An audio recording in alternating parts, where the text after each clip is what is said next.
ఈరోజు Singareni collieries company limited ప్రభుత్వ రంగ సంస్థ అయినటువంటి సింగరేణిలో అతిపెద్ద సంస్థ అయినటువంటి Mandamarri area general manager Shri Devender గారిని ఈరోజు మన జర్నలిస్టు పత్రిక ద్వారా ఒకరోజు ఇంటర్వ్యూ చేయబోతున్నాం. నమస్కారం సార్. సార్, మందమరి ఏరియాలో బొగ్గు ఉత్పాదకత గురించి మా జనరల్ పంప్స్ ద్వారా తర్వాత క్వారీలో కూడా మనకు 5 పంపులు ఉన్నవి, మనకు 6 డెలివరీ లైన్లు ఉన్నవి. కాబట్టి ఈ అరేంజ్మెంట్స్ తోటి మనకు రాబోయే కాలంలో మనకు అండర్గ్రౌండ్ గ్యాలరీస్ కూడా ఉన్నవి. కాబట్టి ఏమైనా వాటర్ ఇంకా ఎక్కువ వస్తే మనం పంపింగ్ చేయడానికి అన్ని అరేంజ్మెంట్స్ ఉన్నవి. క్వారీ చుట్టూ గార్లైన్ డ్రైన్స్ కానీ ఇంకా మిగతా అన్ని కానీ ముందే డెక్ డ్రైన్స్ కానీ ఇవన్నీ రెడీగా చేసి పెట్టుకుంటున్నాము. కాబట్టి ఎంత వర్షం వచ్చినా కూడా మనము బొగ్గు ఉత్పత్తికి ఆటంకాలు కలగకుండా అన్ని చర్యలు తీసుకొని స్పేర్స్ కూడా అన్నిటికీ రెడీ పెట్టుకుంటున్నాము. కొత్త పంపులు, మోటార్లు, కొత్త పంపులు కూడా అన్ని స్టోర్లో రెడీ పెట్టుకుంటున్నాము. పంపులు ఏమైనా ఉంటే ఏరియా వర్క్షాప్ వాళ్ళకి చెప్పి ముందే రిపేర్ చేసి కూడా పెట్టుకుంటున్నాము. సో వర్షాకాలానికి సంబంధించిన అన్ని అరేంజ్మెంట్స్ చేసుకున్నాము, ఎటువంటి ప్రాబ్లం లేదు. మంచి థ్యాంక్ యూ సార్. అలాగే రామకృష్ణాపూర్లో మెగా ఆర్కేఓసిపి ఇటీవల కాలంలోనే మూతపడింది.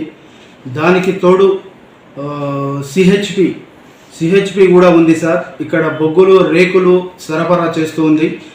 ముఖ్యంగా ఈ ఓసి క్లోజ్ అవ్వడంతో మళ్ళీ ఫారెస్ట్ క్లియర్ రావడానికి ఎంత టైం పడుతుంది, ఆర్కేఓసిపి మళ్ళీ ఎప్పుడు స్టార్ట్ అవబోతుంది అనేది కూడా దయచేసి చెప్పగలరు.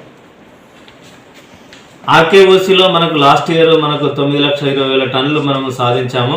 ఇప్పుడు ఆ రిజర్వ్స్ అయిపోయినాయి కాబట్టి ఇంకా ఫ్యూచర్లో మనము ఆర్కేఓసి ఫేజ్ 2 అని మనం స్టార్ట్ చేయబోతున్నాము. దానికి ఈ మధ్యన ఇప్పుడు 366 హెక్టార్ల ఫారెస్ట్ ల్యాండ్కి సంబంధించిన ఎన్యూమరేషన్ వర్క్స్ జరుగుతున్నవి. దీనికి సంబంధించిన సిఏ ల్యాండ్స్ కూడా మనము ఆర్జీఓసి 1, తర్వాత ఎస్ఆర్పిఓసి, తర్వాత కేకేఓసి 3 డంప్స్ ఇచ్చాము. దాని యొక్క అథెంటికేషన్ కూడా వచ్చింది.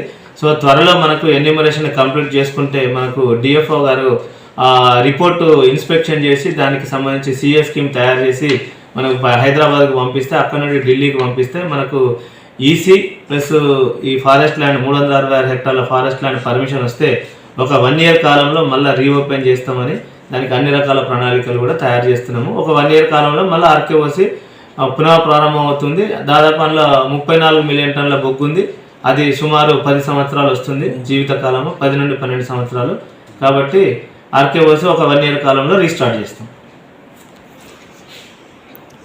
చాలా సంతోషం సార్. అలాగే మందమరి ఏరియా చాలా పెద్ద ఏరియాగా ఉంది సార్.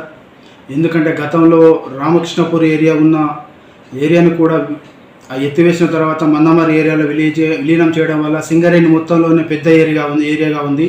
అయితే ఈ ప్రజెంటు రామకృష్ణాపూర్లో కానీ మందమరిలో కానీ చాలా వరకు క్వార్టర్స్ ఉన్నాయి సార్. ట్రాన్స్ఫర్ అయ్యి సింగరేణి కార్మికులు ట్రాన్స్ఫర్ వెళ్ళిపోయిన తర్వాత ఆ క్వార్టర్స్ అన్ని ఖాళీగా ఉండడం చేత చాలామంది 70% ప్రైవేటు వ్యక్తులు ఆ క్వార్టర్స్లో ఉంటున్నారు. ఆ క్వార్టర్స్లో ఉండడమే కాకుండా ఆ క్వార్టర్స్ని కిరాయికి ఇస్తున్నారు. కొంతమంది అయితే మొత్తం పైరవీళ్ళు చేసుకుంటా సింగరేణి పవర్ను, వాటర్ను వాడుకుంటా ఇంకా పెత్తనం చేస్తున్నారు సార్. ఇంతవరకు కూడా గతంలో ఒక క్వార్టర్ అలాట్మెంట్ చేసిన తర్వాత ప్రైవేట్ పర్సన్ ఉంటే సింగరేణి యాజమాన్యం సీరియస్ యాక్షన్ తీసుకునేది సార్. ఒక బొగ్గు పిల్ల పోయినా కూడా సీరియస్ యాక్షన్ తీసుకునేది. అలాగే పవర్ విషయంలో కూడా చాలా ఆర్కేఓసిలో మనకు లాస్ట్ ఇయర్ మనకు 9,20,000 టన్నులు మనము సాధించాము. ఇప్పుడు ఆ రిజర్వ్స్ అయిపోయినాయి కాబట్టి ఇంకా ఫ్యూచర్లో మనము ఆర్కేఓసి ఫేజ్ 2 అని మనం స్టార్ట్ చేయబోతున్నాము. దానికి ఈ మధ్యన ఇప్పుడు 366 హెక్టార్ల ఫారెస్ట్ ల్యాండ్కి సంబంధించిన ఎన్యూమరేషన్ వర్క్స్ జరుగుతున్నవి. దీనికి సంబంధించిన సిఏ ల్యాండ్స్ కూడా మనము ఆర్జీఓసి 1, తర్వాత ఎస్ఆర్పిఓసి, తర్వాత కేకేఓసి 3 డంప్స్ ఇచ్చాము. దాని యొక్క అథెంటికేషన్ కూడా వచ్చింది. సో త్వరలో మనకు ఎన్యూమరేషన్ కంప్లీట్ చేసుకుంటే మనకు డిఎఫ్ఓ గారు రిపోర్టు ఇన్స్పెక్షన్ చేసి దానికి సంబంధించి సిఏ స్కీమ్ తయారు చేసి మనకు హైదరాబాద్కు పంపిస్తే, అక్కడ నుండి ఢిల్లీకి పంపిస్తే మనకు ఈసీ ప్లస్ ఈ ఫారెస్ట్ ల్యాండ్ 366 హెక్టార్ల ఫారెస్ట్ ల్యాండ్ పర్మిషన్ వస్తే ఒక 1 year కాలంలో మళ్ళీ రీఓపెన్ చేస్తామని దానికి అన్ని రకాల ప్రణాళికలు కూడా తయారు చేస్తున్నాము. ఒక 1 year కాలంలో మళ్ళీ ఆర్కేఓసి పునః ప్రారంభం అవుతుంది. దాదాపు అందులో 34 మిలియన్ టన్నుల బొగ్గు ఉంది. అది సుమారు 10 సంవత్సరాలు వస్తుంది జీవితకాలము, 10 నుండి 12 సంవత్సరాలు. కాబట్టి ఆర్కేఓసి ఒక 1 year కాలంలో రీస్టార్ట్ చేస్తాం. చాలా సంతోషం సార్. అలాగే మందమరి ఏరియా చాలా పెద్ద ఏరియాగా ఉంది సార్. ఎందుకంటే గతంలో రామకృష్ణపూర్ ఏరియా ఉన్న ఏరియాని కూడా ఎత్తివేసిన తర్వాత మందమరి ఏరియాలో విలీనం చేయడం వల్ల సింగరేణి మొత్తంలోనే పెద్ద ఏరియాగా ఉంది. అయితే ఈ ప్రజెంటు రామకృష్ణాపూర్లో కానీ మందమరిలో కానీ చాలా వరకు క్వార్టర్స్ ఉన్నాయి సార్. ట్రాన్స్ఫర్ అయ్యి సింగరేణి కార్మికులు ట్రాన్స్ఫర్ వెళ్ళిపోయిన తర్వాత ఆ క్వార్టర్స్ అన్ని ఖాళీగా ఉండడం చేత చాలామంది 70% ప్రైవేటు వ్యక్తులు ఆ క్వార్టర్స్లో ఉంటున్నారు. ఆ క్వార్టర్స్లో ఉండడమే కాకుండా ఆ క్వార్టర్స్ని కిరాయికి ఇస్తున్నారు. కొంతమంది అయితే మాత్రం పైరవీళ్ళు చేసుకుంటా సింగరేణి పవర్ను క్వార్టర్ను వాటర్ను వాడుకుంటా ఇంకా పెత్తనం చేస్తున్నారు సార్. ఇంతవరకు కూడా గతంలో ఒక క్వార్టరు అలాట్మెంట్ చేసిన తర్వాత ప్రైవేట్ పర్సన్ ఉంటే సింగరేణి యాజమాన్యం సీరియస్ యాక్షన్ తీసుకునేది సార్. ఒక బొగ్గు పిల్ల పోయినా కూడా సీరియస్ యాక్షన్ తీసుకునేది. అలాగే పవర్ విషయంలో కూడా చాలా కఠినమైన నిర్ణయం తీసుకొని సింగరేణి సంస్థకు సంబంధించిన పవర్ మాత్రమే సింగరేణి సంస్థకు సంబంధించిన వాటిలలో ఉండాలని చెప్పేసి ప్రైవేటు వాళ్ళకు ఉన్నటువంటి పవర్ను కూడా కట్ చేయడం జరిగింది. ఇంత మొత్తంగా ఉన్నా కూడా ఈ ప్రైవేట్ పర్సన్స్ క్వార్టర్స్లో ఉంటుంటే వాళ్ళని ఎందుకు వాళ్ళ మీద చర్యలు తీసుకుంటలేదు? దీని మీద కూడా చాలా ప్రచారం జరుగుతుంది సార్. దీని మీద కూడా పూర్తి సమాచారం ఇవ్వగలరు దయచేసి. మనకి మందమరి ఏరియాకి సంబంధించి బెల్లంపల్లి, మందమరి, రామకృష్ణాపూర్ 3 ఏరియాల్లో క్వార్టర్స్ మనము మందమరి ఏరియా పనిచేస్తున్న కార్మికులకు మనం అలాట్మెంట్ చేస్తున్నాము. కొన్ని క్వార్టర్స్ రామకృష్ణాపూర్లో కొన్ని క్వార్టర్స్ ఎక్కువ ఉన్నవి. ఇంతకుముందు రామకృష్ణాపూర్ ఏరియా నడిచినప్పుడు ఎక్కువ కార్మికులు ఉన్నప్పుడు అందరికీ అలాట్మెంట్ చేసినప్పుడు ఆ క్వార్టర్స్ అన్నీ మన వినియోగంలోకి వచ్చినవి. రామకృష్ణాపూర్ ఏరియా బంద్ అయింది కాబట్టి కొన్ని క్వార్టర్స్ ఎక్సెస్ ఉన్నవి రామకృష్ణాపూర్లో. కొంతమంది ఇల్లీగల్గా ఉన్నట్టు మా దృష్టికి వచ్చింది. వస్తే మనకు కార్పొరేట్ సర్కులర్ ప్రకారం మనకు ఒక కమిటీ ఉంది. మనకు దాంట్లో senior estates officer, personal manager, security, SO2 GM గారు, తర్వాత సివిల్, SC సివిల్ వీళ్ళందరూ కమిటీ ఉన్నారు. ఎవరైనా ఇల్లీగల్గా ఆక్యుపై చేస్తే మా దృష్టికి వస్తే వాళ్ళకు నోటీసులు చట్టం ప్రకారం నోటీసు సర్వ్ చేస్తున్నాము. వాళ్ళకు పవరు తర్వాత కరెంటు కూడా కట్ చేస్తున్నాము. కంపల్సరీ వాళ్ళకి నోటీసులు ఇచ్చి ఇల్లీగల్గా ఆక్యుపై చేసిన వాళ్ళందరినీ వెకేట్ చేపిస్తున్నాము. తర్వాత సింగరేణి కార్మికులు కూడా రిటైర్ అయిపోయిన తర్వాత వాళ్ళు వెకేట్ చేయకపోతే వాళ్ళకు 3 నెలల సమయం ఇచ్చి వాళ్ళకు కూడా పవరు వాటర్ సప్లై కూడా కట్ చేస్తున్నాము. వాళ్ళకు కూడా వెకేట్ చేయమని చెప్తున్నాము. ఈ మధ్యలో 20 మందికి కూడా నోటీసులు కూడా ఇచ్చాము. కాబట్టి మనకు కమిటీ ద్వారా అన్ని క్వార్టర్స్ ఎక్కడైతే ఇల్లీగల్ అయినాయో కమిటీ ఇన్స్పెక్షన్ చేసి పవర్ కనెక్షన్ చేస్తున్నాము. వాళ్ళందరినీ వెళ్ళిపోమని కూడా చెప్తున్నాము. మేనేజ్మెంట్ కూడా ఈ విషయంలో చాలా సీరియస్గా ఉంది. గౌరవ చైర్మన్ అండ్ మెయిన్ డైరెక్టర్ గారు కూడా మనకు ఇల్లీగల్గా ఎవరు ఉండడానికి లేదని చెప్తున్నారు. కాబట్టి ఇల్లీగల్గా ఉండే వాళ్ళందరినీ వికెట్ చేయించడానికి అవసరమైన చర్యలు తప్పకుండా తీసుకుంటాం. Thank you sir. చివరిగా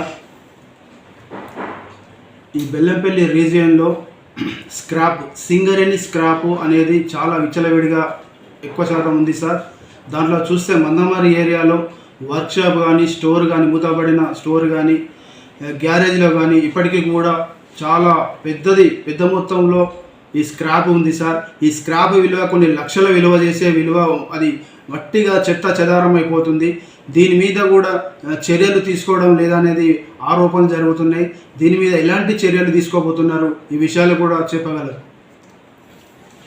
మనకి రామకృష్ణాపూర్ ఏరియా క్లోజ్ అయిన తర్వాత అక్కడ ఏరియా స్టోర్ ఉంది. అక్కడ ఏరియా స్టోర్లో కొంత సామాను ఉన్నది. అక్కడ మనకి కొంతమందికి ప్రైవేటు ఎంప్లాయ్మెంట్ కింద ఒక నీలిమా ఇండస్ట్రీస్, రూప్ బోల్ట్స్ తర్వాత అవి తయారు చేయడానికి కూడా కొన్ని కుటీర పరిశ్రమలు అక్కడ నడుస్తున్నవి సింగరేణి సహకారంతో. వాళ్ళకు అవసరమైన పవర్ సప్లై తర్వాత వాటర్ ఫెసిలిటీ వాళ్ళకి ప్రొవైడ్ చేసినప్పుడు ఇంకా ఏమైనా ఉపయోగపడే సామాను ఉంటే మిగతా అండర్గ్రౌండ్ మైన్స్కి కానీ ఓపెన్ కాస్ట్ మైన్స్కి కానీ ఆ సామాన్ని మేము ఒక కమిటీ ద్వారా ఇన్స్పెక్షన్ చేయించి దాన్ని ఏదైతే అవసరం ఉందో అది తీసుకొని వచ్చి స్టోర్లో పెట్టేస్తాము. తర్వాత ఆ సామాన్ని కూడా మేము మైన్స్కి సప్లై చేసి అవసరమైన సామాను మైన్కి సప్లై చేస్తాము. ఏమైనా స్క్రాప్ ఎక్కువ ఉంటే కార్పొరేట్ వాళ్ళ దృష్టికి వెళ్ళి దాన్ని టెండర్ ద్వారా దాన్ని సేల్ చేయడానికి ప్రయత్నం చేస్తాం. Okay, thank you very much sir. Sir, ఈ కారుణ్య నియామకాల విషయాలపై డిపెండ్ జాబ్ల వరకు ఎంప్లాయీస్ వరకు ఇప్పటి వరకు ఎంతమందికి ఇచ్చారని కొంచెం వివరించగలరు? డిపెండెంట్ ఎంప్లాయ్మెంట్ మనము ప్రతిసారి మనకు ఇస్తున్నాము. కరెక్ట్ డీటెయిల్స్ మనము మీకు ఇప్పుడు నా దగ్గర లేదు, మీకు తర్వాత చెప్తాను. పర్సనల్ మేనేజ్మెంట్ డిపార్ట్మెంట్ ద్వారా కనుక్కొని మీకు మళ్ళీ చెప్తాను. సో డిపెండెంట్ ఎంప్లాయ్మెంట్ ఇప్పుడైతే ఒక 20 మందికి మనకు వీటీసీలో ట్రైనింగ్ నడుస్తుంది. వాళ్ళకి ట్రైనింగ్ అయిపోయిన తర్వాత వాళ్ళందరికీ డిఫరెంట్ మైన్స్లో పోస్టింగ్ ఇస్తాం. Thank you very much sir. మీరు చాలా మా యొక్క జర్నలిస్ట్ పత్రిక టీవీకి మంచి సమాచారం ఇచ్చినందుకు మీకు ప్రత్యేక కృతజ్ఞతలు తెలుపుతున్నాం sir. Thank you very much.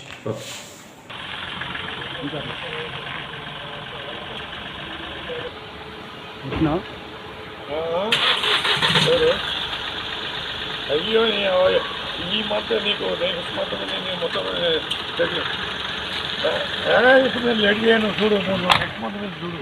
ఈ ఎవ్రీ మాత్రం నేను పెట్టేస్తాను.